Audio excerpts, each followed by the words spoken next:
এটা নিঃসন্দেহে ওসমান হাদির যদি কোনো শত্রু থেকে থাকে সেও স্বীকার করতে বাধ্য। এবং আমার দেখা, আমাকে যদি কেউ ব্যক্তিগতভাবে প্রশ্ন করে, আমি বলবো যে আমার আমার এই জীবনে আমি এত বড় জানাজা, এত সমাগম, এত বড় জনসমাগমই আমি খুব একটা দেখিনি। আমি যদি বলেন যে এই মানিক মিয়া অ্যাভিনিউ রাজধানী, এই ঠিক মানিক মিয়া অ্যাভিনিউর পাশে একদম অ্যাভিনিউ ঘেঁষে আমার স্কুল ছিল, ধানমন্ডি বয়েজ স্কুল। সেই বয়েজ স্কুলে একদম মানিক মিয়া পাশ ঘেঁষে আমি যখন এই মানিক মিয়া অ্যাভিনিউর মাঝখানে ডিভাইডার নাই, তখন সেখানকার হোস্টেলে থাকতাম। সেখান থেকে মানিক মিয়া অ্যাভিনিউ ছিল আমাদের সময় কাটানোর জায়গা।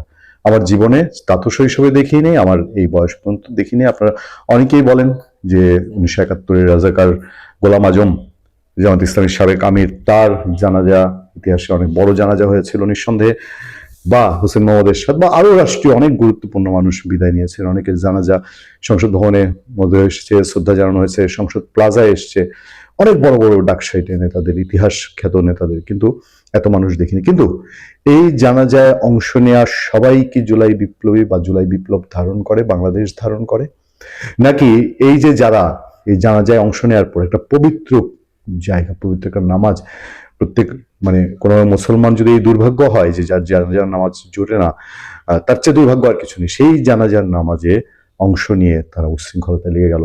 5 আগস্টে আমরা দেখেছি আমাদের মহান জাতীয় সংসদ কিভাবে অপবিত্র করা হয়েছে। স্পিকারের চেয়ারটায় সেখানে আব্দুল হামিদ তো লেগে থাকনি, সারা জীবন আব্দুল হামিদ ওখানে বসে থাকবে না, শিরিন শারমিন বসে থাকবে না, থাকেনি ওখানে, কিন্তু ওই চেয়ারটা আমাদের মহান সংসদের চেয়ার, সেই চেয়ারের উপর পা তুলে চুরুট টেনেছে। এই দৃশ্য আমাদের দেখতে হয়েছে, তছনছ করেছে আমাদের জাতীয় সংসদটা।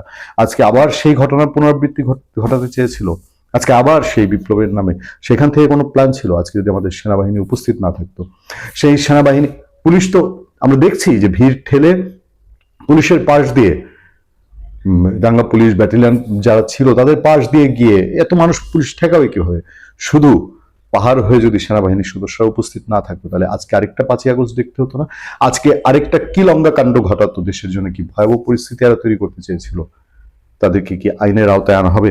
খবরটা যারা এখনো পুরোপুরি জানেননি তাদেরকে বলছি, ওসমান হাদির জানাজার শেষে সেখানে উপস্থিত একদল লোক, একদল বললেও মনে হবে কম সংখ্যক, 2-4-50 জন, তা না। ভিডিওতে তো আপনারা দেখছেন তাদের সংখ্যা কিরকম। সংসদ ভবনে প্রবেশের চেষ্টা করে, তবে সেখানে অবস্থানরত সেনা সদস্যরা তাদের বাধা দেন এবং সংসদের ভেতরে প্রবেশের গেটগুলোর সামনে অবস্থান নেন। বেলা 2:30টার দিকে এই ঘটনা ঘটে। এ সময় মাইকে সবাইকে সরে যাওয়ার আহ্বান জানাতে থাকে সেনা সদস্যরা। তবে সংসদে প্রবেশের চেষ্টাকারীরা বেশ কিছু সময় ধরে সেনা সদস্যদের কর্ডনের সামনেই দাঁড়িয়েছিলেন।